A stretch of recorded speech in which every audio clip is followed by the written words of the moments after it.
Hi everybody, taking a bit of a break from planting some cool flowers, some cold hardy annuals. We've got about a quarter of this bed planted, lots more to go. I also planted some peonies, some orangium,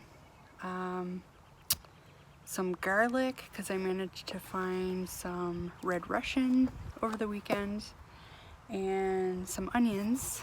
So we did lots of planting today. It was a nice sunny day. I hope everyone had a lovely Easter.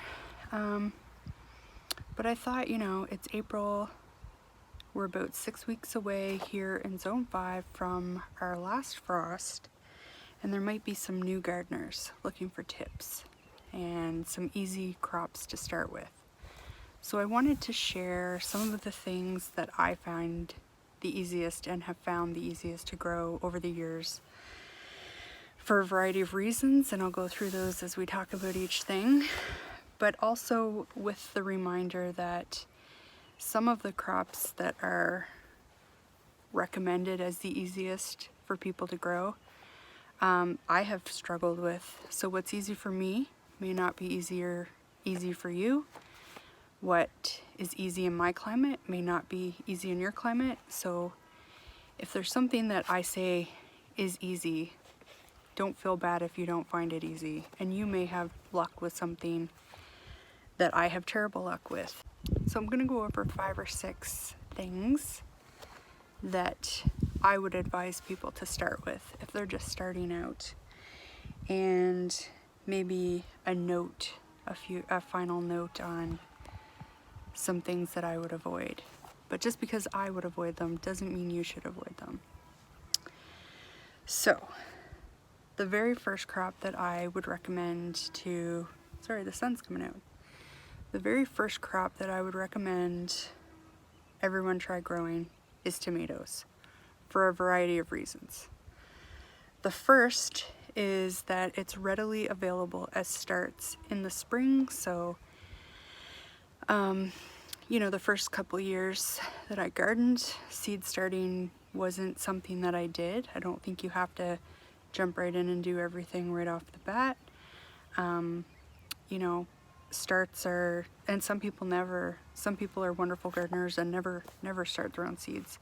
There's pros and cons to starting your own. That's a topic for another day.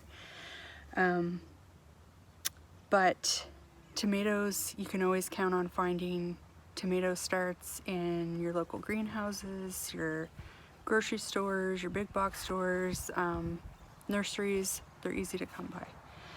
So that's one of the reasons I think you should start with tomatoes. Another is that there's a variety for all regions. So I'm in Nova Scotia.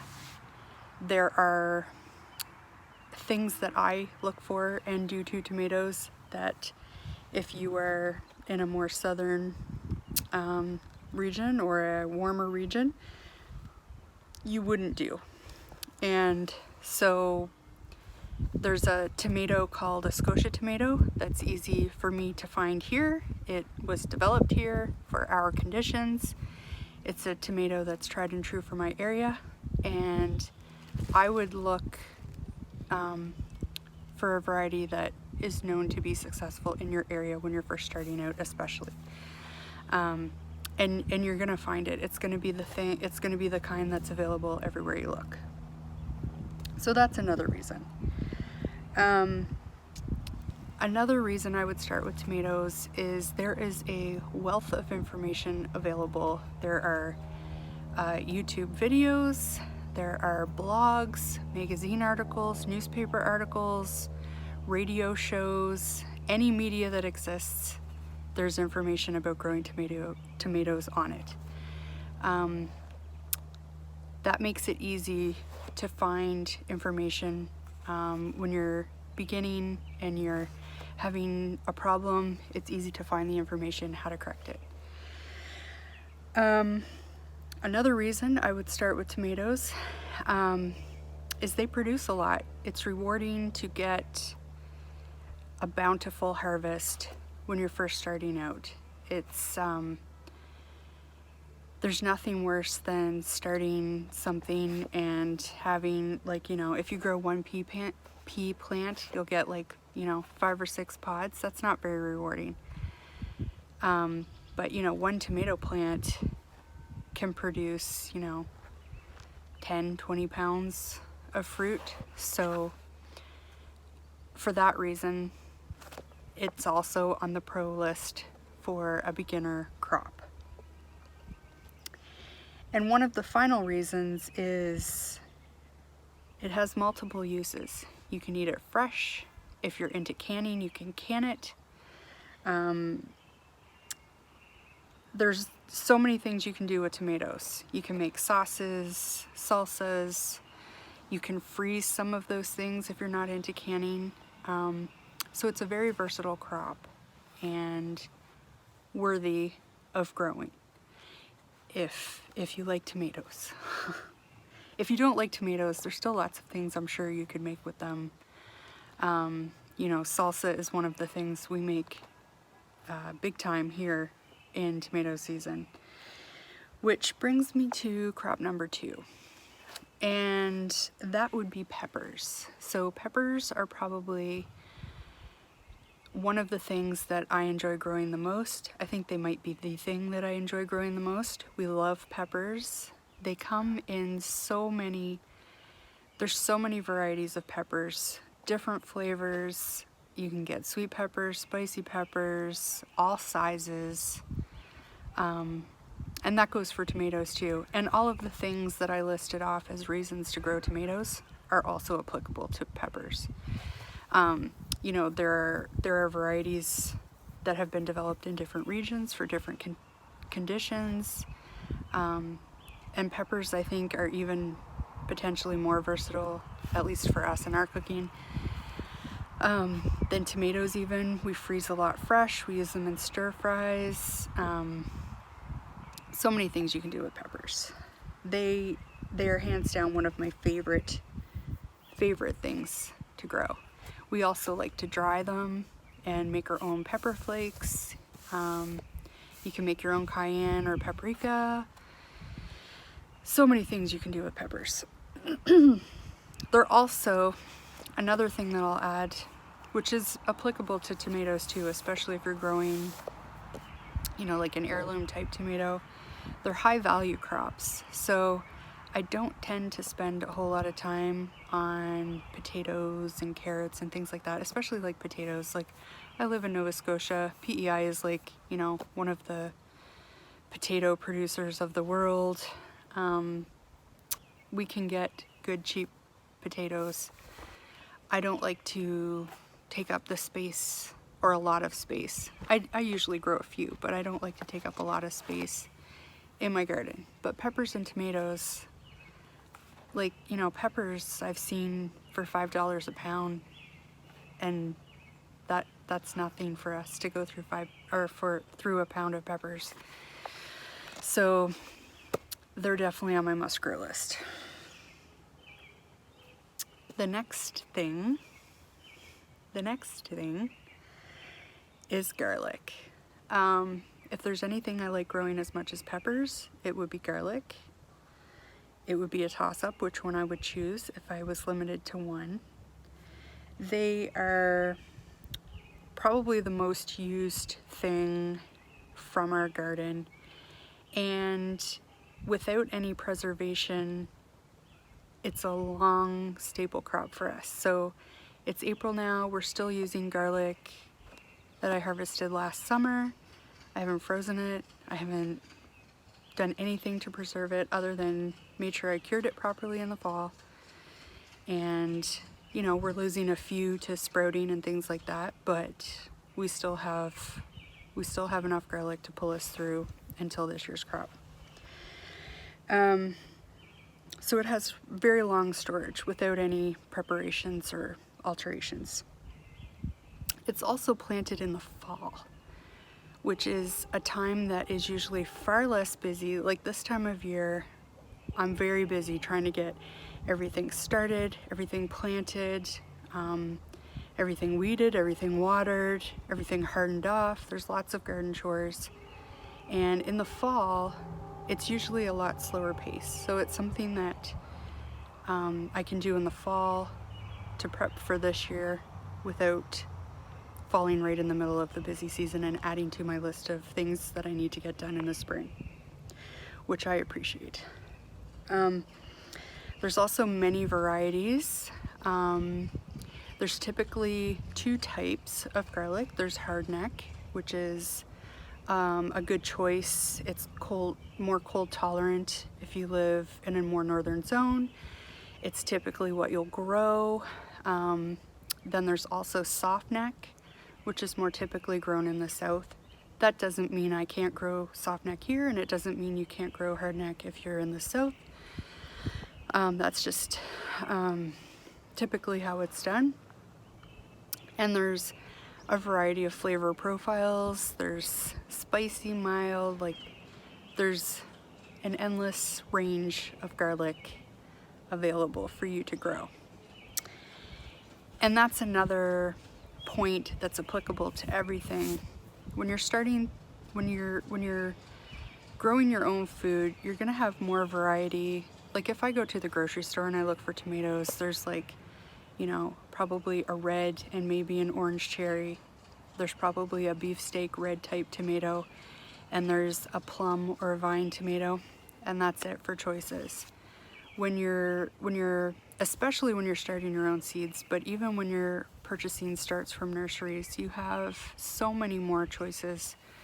And if I didn't grow them in my garden, I wouldn't have them.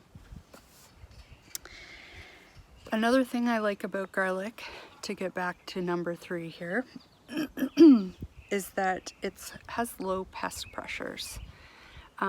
We do have wireworms here, and occasionally you'll see a little nibble on a garlic bulb, but other than that, and that's pretty rare, and other than that, I haven't noticed any pests, and I've been growing garlic now for 5 or 6 years. I know there are some things that can affect it, but as long as you're buying certified seed garlic, you should run pretty clear of those issues. There's some fungus issues and viruses that it could potentially be affected by, but as long as stick to your certified garlic, and you should be fairly safe from those things. And just like tomato and pepper starts are readily available this time of year, you can usually find certified seed garlic fairly easily in the fall at all of the same places that you would find your tomato and pepper starts. Number 4 is more a category than it is a specific crop, and that is herbs. There are an endless variety of herbs to suit your taste buds. Some of my favorite are basil, oregano, thyme, rosemary, and many of those, not the basil and not the rosemary in my zone, maybe in your zone, but a lot of those things are perennial, and so you just have to plant them once and you don't have to worry about it every year. You plant it once and forget it, kind of thing. So herbs are their own broad category, but herbs are one thing I think you should consider if you're just starting gardening. And start with your favorites. Everyone has a few favorites. The 5th thing that I would start with if I were a beginning gardener, and something that I think is an easy win, is lettuce and leafy greens. They're a nice short season crop, so you get to harvest something fairly quickly, which is always rewarding and keeps you wanting to go further. Some of these crops that take a long time can be, it can test your patience, but if you have some lettuce to harvest in the meantime and some nice fresh salads, it can keep you going.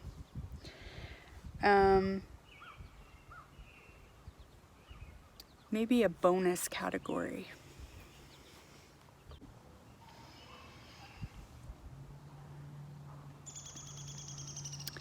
Okay, a bonus category that I would consider growing, or maybe call it number 6, however you wanna say it, is perennial crops. So a lot of these things take a long time to establish and start producing. So the earlier that you can get them in the ground, the sooner you'll be enjoying them. Some of them you can grow from seed, like I have started asparagus and rhubarb from seed. So it's no more expensive, you just have to be more patient. The asparagus, you typically have to wait an extra year or two, and same with the rhubarb until it gets large enough that you can harvest. And I'd also, I wouldn't necessarily start them from seed, but some berry crops and things are crops that you can add to your garden that you will enjoy for many, many years, and you only have to establish and plant them once. So as early on, if you think you're gonna enjoy gardening, I would get those established. Now, a final note on what to start growing when you're first starting is, you know, if I said, you know, peppers, and you don't like peppers, that's not the best thing for you to start with. So try to choose things that you know you're going to like and enjoy, and when you have success, you'll enjoy it even more. It doesn't matter how good I am at growing tomatoes if I don't like tomatoes and I'm not going to eat them. I also wanted to talk a little bit about some of the things that might be a little bit trickier and to maybe avoid. And by no means am I saying don't try these, but these are things that I have struggled with and I know can be a little fussy. Usually it's a timing thing. So that might be onions. Broccoli and cauliflower can be difficult. The timing has to kind of be right, and they also are prone to pest pressures, both slugs and cabbage looper. So I maybe would be a little more careful starting those if it's your first year, unless you're gonna protect them. I also have a hard time with beets and radish, and I know people say that those are like the easiest things to grow. They are not for me, but I don't think that makes me a bad gardener, and I don't think it makes you a bad gardener if you can't grow some of the things on this list. Everyone has things that they find success with, and everyone has things that they find failure with. I just keep trying, like me and onions, man. I am gonna get that one of these days. So I hope that helps you kind of narrow down some things to start if you're just starting. I hope it encourages you to try all of the things. I certainly enjoy, you know, this year I'm trying to rein it in a little bit and just grow more staples, but I've certainly tried, I say that, but I'm still trying to grow loofah. Yeah, have fun, play, and some things are gonna work, some things aren't gonna work, some things you're gonna fine tune and will improve on, and there's probably that one thing like onions that you're gonna just struggle with year after year, but it's gonna be like a competition, and one of these days I just know I'm gonna get it, and I know you will too. So I hope you found that useful. Happy Monday, and have a great week, and we'll see you next time.